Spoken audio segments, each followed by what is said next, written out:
va parler de l'actionneur pneumatique. C'est le convertisseur pneumatique, c'est un vérin pneumatique. Donc, on va commencer par un exemple ou un système où le vérin pneumatique il intervient.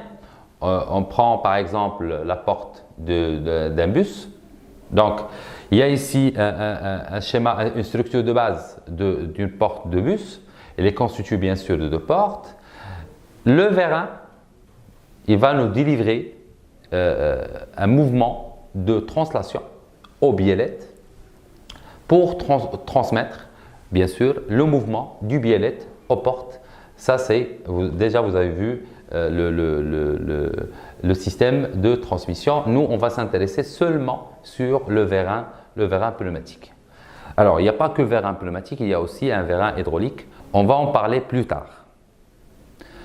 Alors, définition.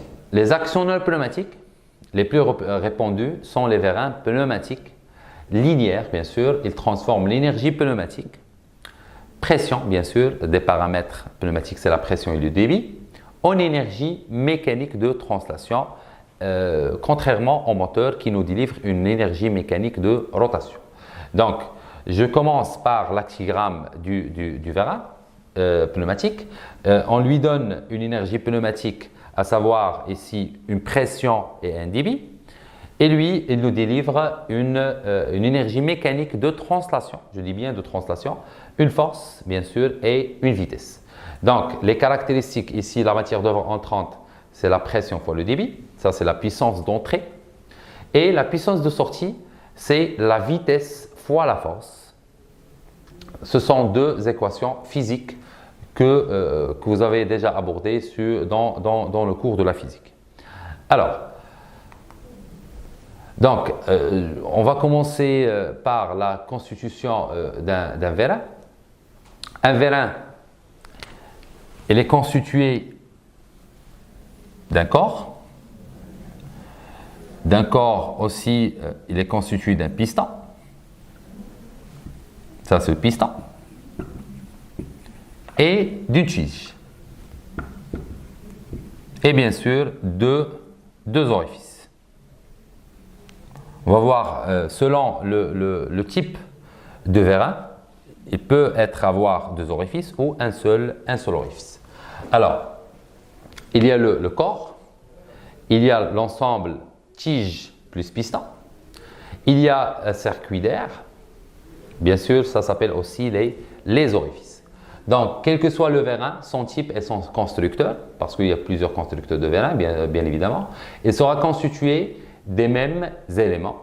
Le piston est solidaire à la tige. Donc, vous allez remarquer ici que le piston et la tige, ils sont encastrés, qui peut se déplacer à l'intérieur du corps. Le corps est délimité par le nez, donc les deux extrémités du vérin, et le fond, dans lequel sont aménagés les orifices d'alimentation en air comprimé.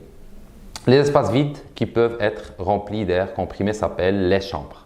Donc ici, c'est la chambre avant.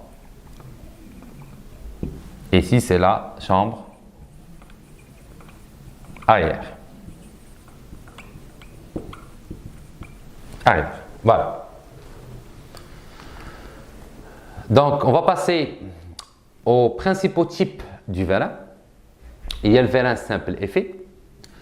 Alors, le vérin simple effet, vous allez faire la remarque qu'il y a un seul orifice et il y a aussi un ressort du rappel. Pourquoi elle est appelée simple effet? Parce que nous, on fait qu'un effet pour faire sortir la tige. Et la position initiale, elle est rappelée par ce qu'on appelle un ressort de rappel.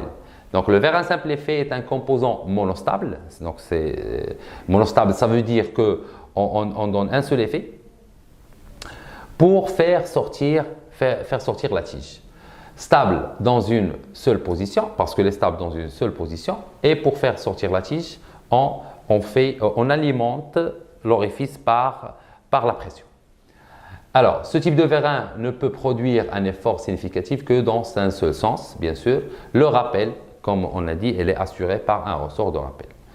Contrairement au vérin double effet, donc le vérin double effet, il n'y a pas qu'un seul orifice, il y a deux orifices. Un orifice pour l'alimentation en pression et l'autre orifice pour l'échappement et inversement. Le verre à double effet est un composant bistable, donc contrairement au verre à simple effet qui est monostable, qui est stable dans les deux sens. Si on alimente par la pression ici dans la chambre arrière et il y a échappement dans la chambre avant, la tige elle va sortir.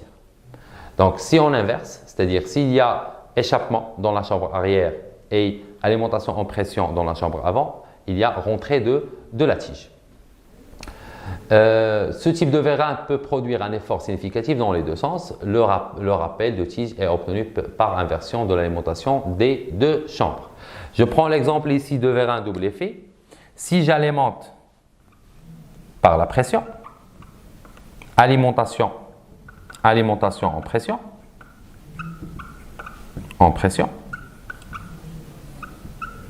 Ici, il y a échappement.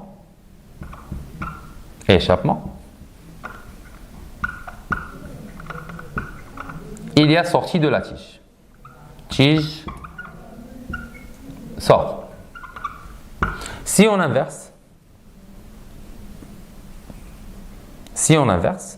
c'est-à-dire il y a alimentation en pression, il y a ici échappement, la tige rentre. Alors, donc, déjà vous avez vu que l'élément qui est responsable de cette inversion, c'est le distributeur pneumatique. Nous, dans ce cours, on va s'intéresser que au vérin pneumatique. Alors, on va parler des paramètres physiques mis en jeu dans ce vérin pneumatique. Comme on a dit que l'entrée, c'est une pression et un débit, et la sortie, ça sera une vitesse et une force. Une vitesse, bien sûr, linéaire. Alors,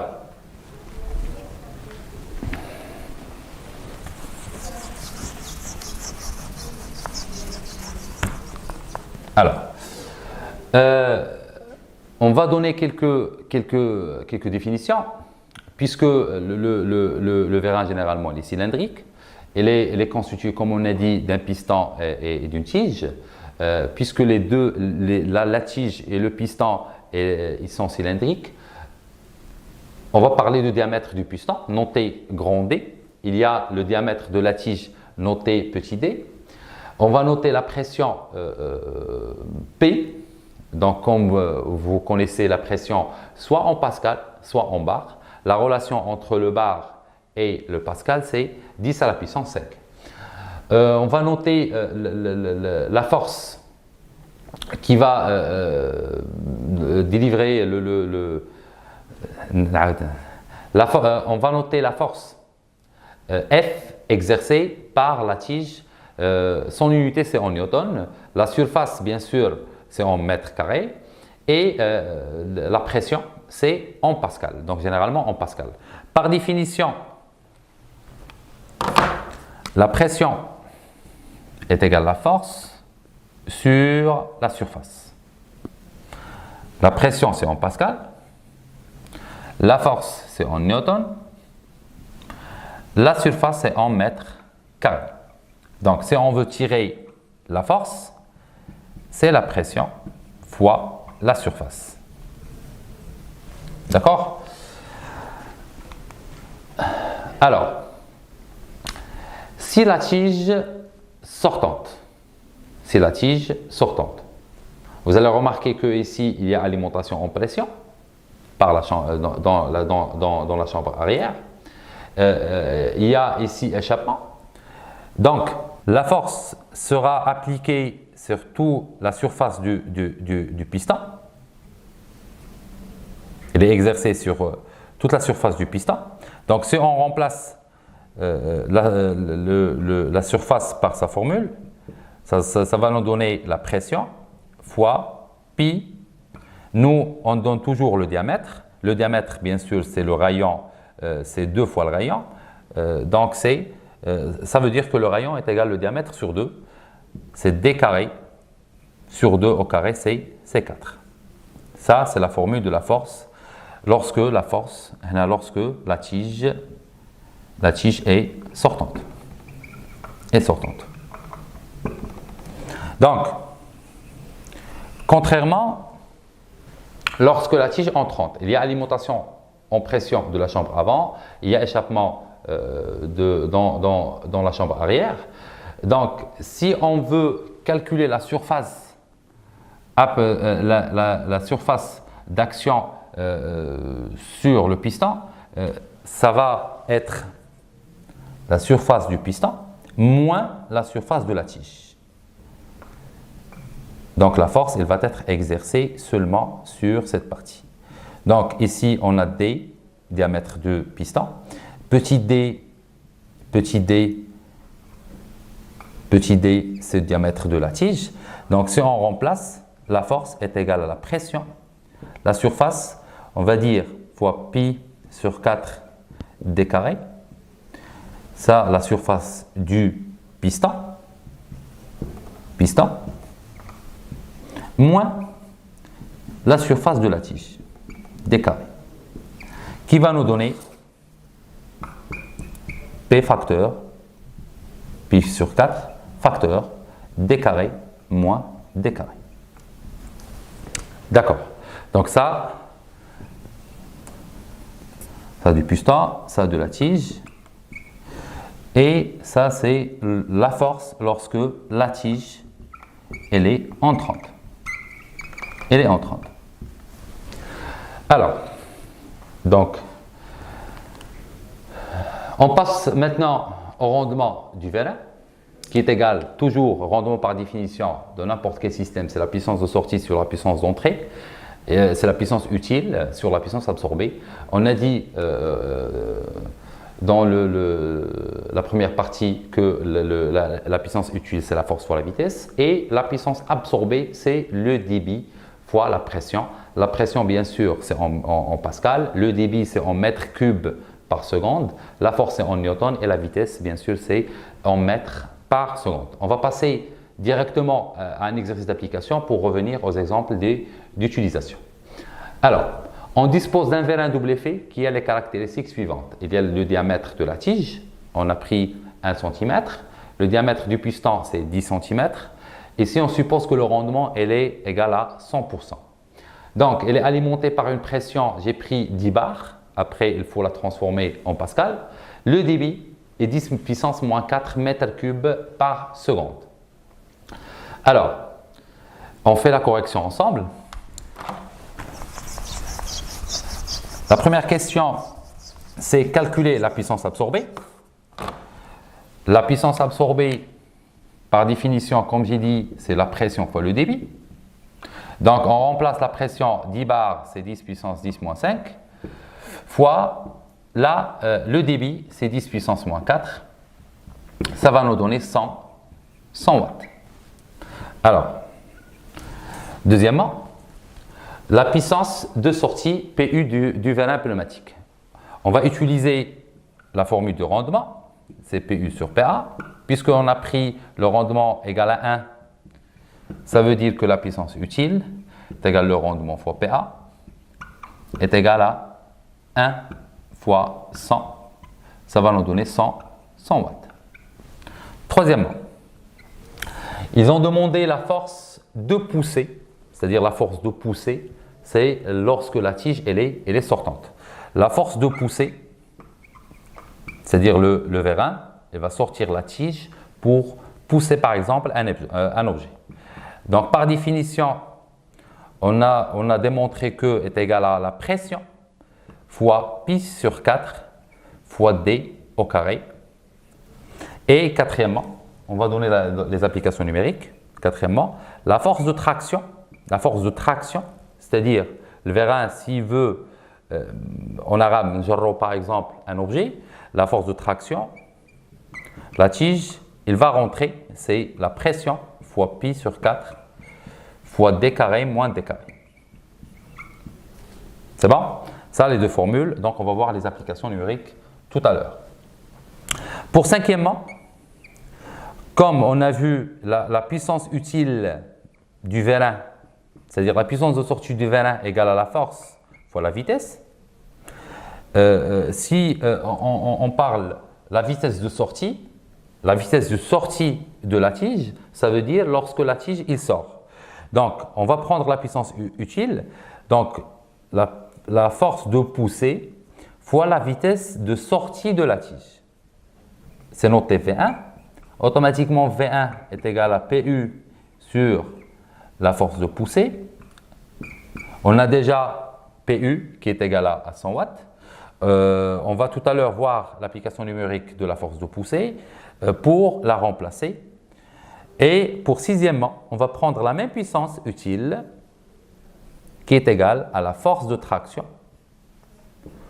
La force de traction fois la vitesse de rentrée de la tige. Notez ici V2.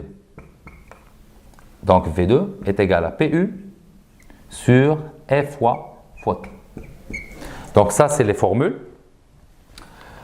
Donc, comme on a dit tout à l'heure, la puissance absorbée, c'est la pression fois le débit. Donc 10 fois 10 puissance 5 pour transformer le bar en pascal, fois 10 puissance moins 4, c'est le débit égal à 100 watts. Puisqu'on a pris le rendement égal à 100%, c'est-à-dire égal à 1, donc vous allez remarquer que la puissance utile égale à la puissance absorbée. C'est juste pour simplifier le calcul, c'est 100 watts toujours. Alors, pour la force de poussée, donc comme j'ai dit tout à l'heure, la force de poussée, c'est lorsque la tige il sort. Donc, c'est pi sur 4 fois d carré fois la pression. Donc, il faut transformer le centimètre en mètre parce que d, c'est 10 cm fois 10 puissance moins 2, c'est 0,1 au carré fois la pression égale à 7854 newtons. La même chose pour la puissance de traction, c'est lorsque la tige rentre, c'est pi sur 4 fois d carré moins d carré fois la pression. C'est pi sur 4 fois 0,1 au carré moins 0,01 au carré fois 10 puissance 5, c'est 7775 newtons. Donc, pour la vitesse de sortie de la tige est égale à la puissance utile de sortie sur la force de poussée. On parle de la vitesse de sortie de la tige. C'est 100 watts sur 7854 égale à 0,127 mètres par seconde. Vous remarquez que c'est une petite vitesse. V2, c'est la vitesse de rentrée de la tige. C'est la puissance de sortie sur la force de traction égale à 100 watts sur 7775 égale à 0,0128 mètres par seconde. Et vous remarquez aussi que presque le vérin il sort et il rentre presque avec la même vitesse. Et finalement, on va donner quelques exemples d'utilisation des vérins. Par exemple, pour le transfert des objets, pour faire pivoter par exemple un objet, pour faire le serrage, par exemple dans les systèmes de perçage, pour éjecter par exemple un objet, c'est toujours pour exercer une force, par exemple une force bien sûr, ou une énergie mécanique de translation. Pour par exemple dans les systèmes par exemple de bouteilles, la fabrication de bouteilles de l'huile, pour le marquage par exemple ou l'assemblage des objets en général. Alors merci pour votre attention. إحاموشن ذ تحاموشينينو إم حضارن ذ المتدرب